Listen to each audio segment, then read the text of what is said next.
स्वागत है सम्राट क्लासेस में। मैं अरुण शुक्र कुशवाहा आप सभी का स्वागत करता हूं। आज कक्षा 10 इतिहास का अध्याय 3 का वन शॉट वीडियो देखने जा रहे हैं, जो महज 7 से 8 मिनट का वीडियो होगा और इसमें हम बहुत सी चीज़ें सीखेंगे। आइए शुरुआत करते हैं। यदि आप चैनल में नए हैं तो सब्सक्राइब, लाइक, शेयर जरूर करिएगा। अध्याय का नाम है भूमंडलीकृत विश्व का बनना। सबसे पहले हम इसका अर्थ जानेंगे। भूमंडलीकृत का अर्थ है विश्व के विभिन्न देशों के बीच आर्थिक, सामाजिक, सांस्कृतिक, तकनीकी और राजनीतिक स्तर पर बढ़ती पारस्परिक निर्भरता और जुड़ाव। यह प्रक्रिया धीरे धीरे विकसित हुई और आज पूरा विश्व एक वैश्विक गांव बन गया। भूमंडलीकृत विश्व के बनने के चरण की बात करें तो पहला प्रारंभिक चरण है। 15वीं से 18वीं सदी तक यूरोपीय देशों ने समुद्री मार्गों की खोज की। क्रिस्टोफर कोलंबस ने अमेरिका की खोज की जो 1492 में, और वास्को डिगामा भारत पहुंचे 1498 में। इसके बाद व्यापार, उपनिवेशवाद और साम्राज्यवाद का युग शुरू हुआ। यूरोप, एशिया, अफ्रीका और अमेरिका के बीच वस्तुओं, विचारों और लोगों का आदान प्रदान बढ़ा। दूसरा नंबर है औद्योगिक क्रांति का दौर, जो 18वीं से 19वीं सदी के बीच रहा। औद्योगिकी क्रांति 1760 के बाद ने उत्पादन में तेजी लाई। मशीनों के उपयोग से उत्पादन बढ़ा और अंतर्राष्ट्रीय व्यापार का विस्तार हुआ। यूरोपीय देशों ने कच्चे माल के लिए एशिया और अफ्रीका पर उपनिवेश स्थापित किए। रेलवे, टेलीग्राफ और भापपोत जैसी तकनीकों ने दुनिया को एक और जोड़ा।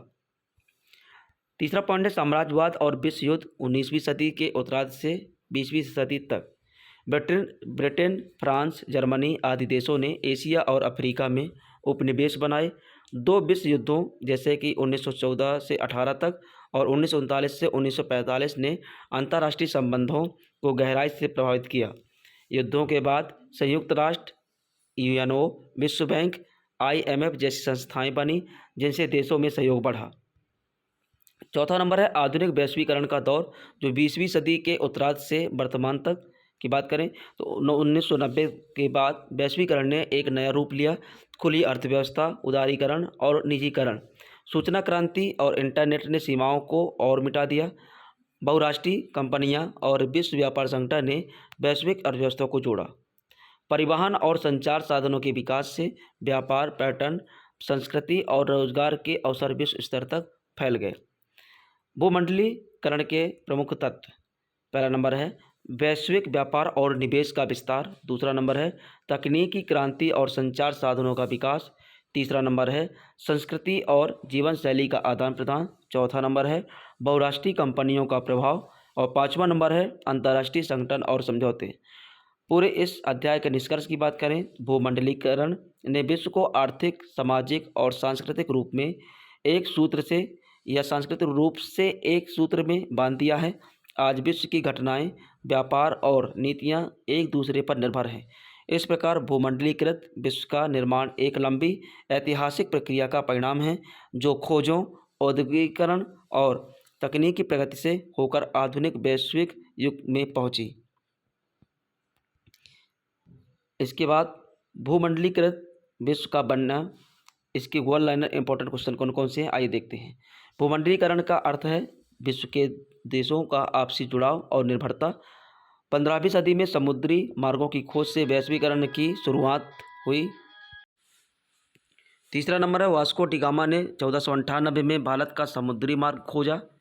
चौथा नंबर है क्रिस्टोफर कोलंबस ने 1492 में अमेरिका की खोज की। पाँचवा नंबर है औद्योगिक क्रांति ने वैश्विक व्यापार को तेजी दी। यूरोपीय देशों ने उपनिवेश स्थापित कर विश्व व्यापार फैलाया। भाप इंजन, रेलवे, टेलीग्राफ ने देशों को जोड़ा। आठवां है दो विश्व युद्धों ने वैश्विक संबंधों को गहराई से प्रभावित किया। नौवां नंबर 1945 में संयुक्त राष्ट्र की स्थापना हुई। 10वां नंबर है IMF और विश्व बैंक जैसे संस्थान वैश्विक सहयोग का प्रतीक बने। और 11वां नंबर है 1990 के बाद वैश्वीकरण ने आधुनिक रूप लिया। और 12वां नंबर है उदारीकरण, निजीकरण और वैश्वीकरण की नीतियां लागू की हुई। 13वां नंबर है सूचना क्रांति और इंटरनेट ने सीमाएं मिटाई।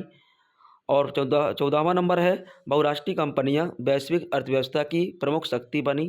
15वां नंबर है WTO ने अंतर्राष्ट्रीय व्यापार को बढ़ावा दिया। 16वां नंबर है वैश्वीकरण ने संस्कृति, व्यापार और संचार को जोड़ा। 17वां नंबर है आज विश्व एक वैश्विक गांव बन गया है। और 18वां नंबर है तकनीक और परिवहन ने देशों को एकजुट किया। 19वां नंबर है भूमंडलीकरण ने रोजगार और निवेश के अवसर बढ़ाए। वहीं 20वां नंबर है भूमंडलीकृत विश्व का निर्माण एवं ऐतिहासिक प्रक्रिया का परिणाम है। इसके बाद प्रश्नोत्तर की बात करें जो काफ़ी इंपॉर्टेंट है, लघुत्तरी से लेकर देर तक के इसमें इंपॉर्टेंट प्रश्न है। आइए देखते हैं।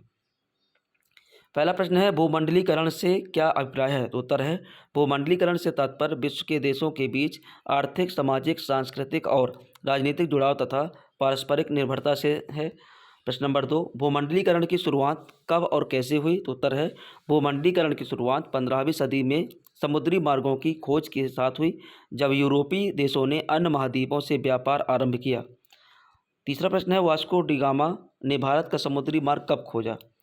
तो उत्तर है 1498 ईस्वी में भारत के लिए समुद्री मार्ग की खोज की। प्रश्न नंबर 4 है क्रिस्टोफर कोलंबस की खोज क्या थी। तो उत्तर है क्रिस्टोफर कोलंबस ने 1492 ईस्वी में अमेरिका की खोज की। प्रश्न नंबर 5 है औद्योगिक क्रांति का भूमंडलीकरण पर क्या प्रभाव पड़ा। उत्तर है औद्योगिक क्रांति से उत्पादन और व्यापार में वृद्धि हुई, जिससे अंतर्राष्ट्रीय स्तर पर वस्तुओं और विचारों का आदान प्रदान बढ़ा। 6वां नंबर प्रश्न है दो विश्व युद्धों का वैश्वीकरण पर क्या प्रभाव पड़ा। उत्तर है दोनों विश्व युद्धों के बाद देशों ने शांति और सहयोग के लिए संयुक्त राष्ट्र तथा विश्व बैंक जैसी संस्थाएं बनाई, जिससे वैश्वीकरण को बढ़ावा मिला। प्रश्न नंबर 7 है आधुनिक वैश्वीकरण की शुरुआत कब हुई। उत्तर है आधुनिक वैश्वीकरण की शुरुआत 1990 के बाद हुई, जब उदारीकरण, निजीकरण और वैश्वीकरण की नीतियाँ अपनाई गई।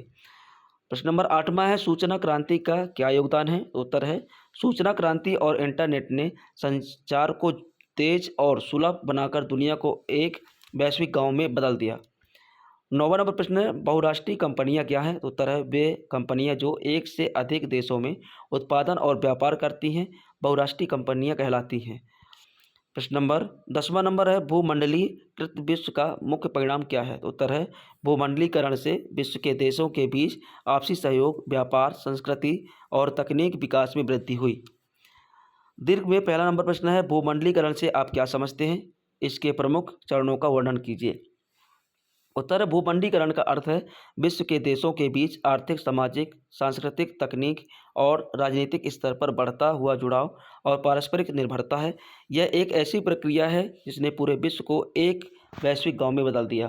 भूमंडलीकरण के चरण की बात करें, प्रारंभिक चरण, इस अवधि में यूरोपीय देशों ने समुद्री मार्गों की खोज की। वास्को डी गामा 1498 में भारत पहुंचे और कोलंबस 1492 में अमेरिका की खोज की। इसके बाद विश्व के विभिन्न हिस्सों के बीच व्यापार और सांस्कृतिक संपर्क बढ़ा। दूसरा नंबर है औद्योगिक क्रांति का दौर। तो औद्योगिकी क्रांति के बाद उत्पादन और व्यापार तेजी से बढ़ा।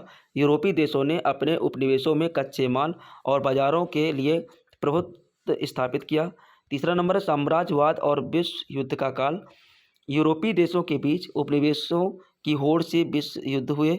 युद्धों के बाद वैश्विक संस्थाओं का गठन हुआ, जैसे संयुक्त राष्ट्र, IMF और विश्व बैंक। चौथा नंबर है आधुनिक वैश्वीकरण। सूचना प्रौद्योगिकी, इंटरनेट और संचार के विस्तार से वैश्वीकरण नई ऊंचाइयों पर पहुंचा। उदारीकरण और निजीकरण की नीतियों ने विश्व अर्थव्यवस्था को जोड़ा। निष्कर्ष की बात करें, भूमंडलीकरण ने दुनिया को आर्थिक, सामाजिक और सांस्कृतिक रूप से एक सूत्र में बांध दिया है। यह आधुनिक युग की सबसे प्रभावशाली प्रक्रिया है। प्रश्न नंबर 2 है औद्योगिक क्रांति और तकनीक विकास ने वैश्वीकरण को कैसे प्रभावित किया। उत्तर है औद्योगिक क्रांति 1760 के बाद वैश्वीकरण के इतिहास में एक निर्णायक मोड़ था। इसके प्रभाव की बात करें तो पहला नंबर है औद्योगिक क्रांति से उत्पादन में भारी वृद्धि हुई।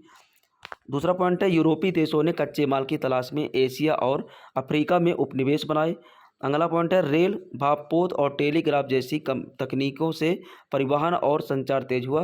अगला पॉइंट है अंतर्राष्ट्रीय व्यापार का विस्तार हुआ और नई वस्तुएं विश्व बाजार में पहुंची। पाँचवा है नई मशीनों और तकनीकों ने उत्पादन लागत घटाई और व्यापारिक स्पर्धा बढ़ाई।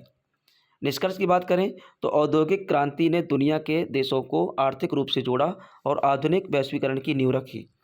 प्रश्न नंबर 3 है आधुनिक भूमंडलीकरण के प्रमुख कारणों की व्याख्या कीजिए। उत्तर है आधुनिक भूमंडलीकरण 1990 के बाद विशेष रूप से तेज हुआ। इसके मुख्य कारण निम्नलिखित हैं। पहला नंबर है उदारीकरण, यानी व्यापार पर सरकारी नियंत्रणों में कमी और विदेशी निवेश की अनुमति। दूसरा है निजीकरण, सरकारी उपक्रमों को निजी क्षेत्र को सौंपना। तीसरा है तकनीकी विकास, इंटरनेट, मोबाइल और कंप्यूटर से विश्व जुड़ गया।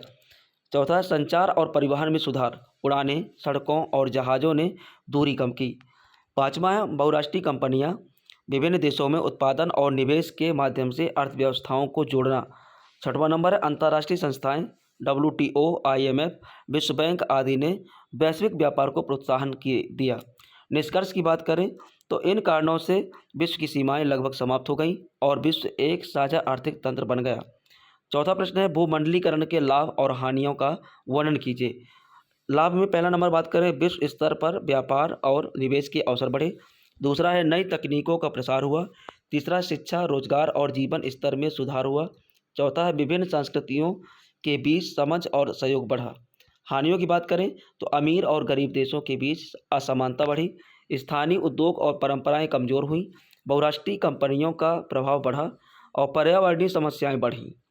निष्कर्ष की बात करें, पर्यावरणीय ने जहां विकास के अवसर दिए वहीं नई चुनौतियां भी प्रस्तुत की। इसके लिए इसका संतुलित उपयोग आवश्यक है। पांचवा और आखिरी प्रश्न है, सूचना और तकनीक की क्रांति ने भूमंडलीकरण को किस प्रकार गति दी। उत्तर है सूचना और तकनीक क्रांति ने दुनिया को डिजिटल युग में पहुंचा दिया। इसमें पहला बात करें, पहला पॉइंट है इंटरनेट और मोबाइल के माध्यम से संचार त्वरित हुआ। दूसरा है ई-कॉमर्स, ऑनलाइन शिक्षा और डिजिटल लेन देन से वैश्विक संपर्क बढ़ा। तीसरा, सोशल मीडिया ने सांस्कृतिक आदान प्रदान को बढ़ावा दिया। कंपनियां अब वैश्विक स्तर पर कार्य कर रही हैं, लोगों को वैश्विक घटनाओं की जानकारी तुरंत मिलने लगी। निष्कर्ष की बात करें, सूचना क्रांति ने सीमाओं को मिटा दिया और भूमंडलीकरण को सबसे तेज गति प्रदान की। तो गाइस, ये रहे महत्वपूर्ण टॉपिक और उसके महत्वपूर्ण प्रश्न। यदि आप चैनल में नए तो सब्सक्राइब जरूर करिएगा और शेयर करिएगा। धन्यवाद।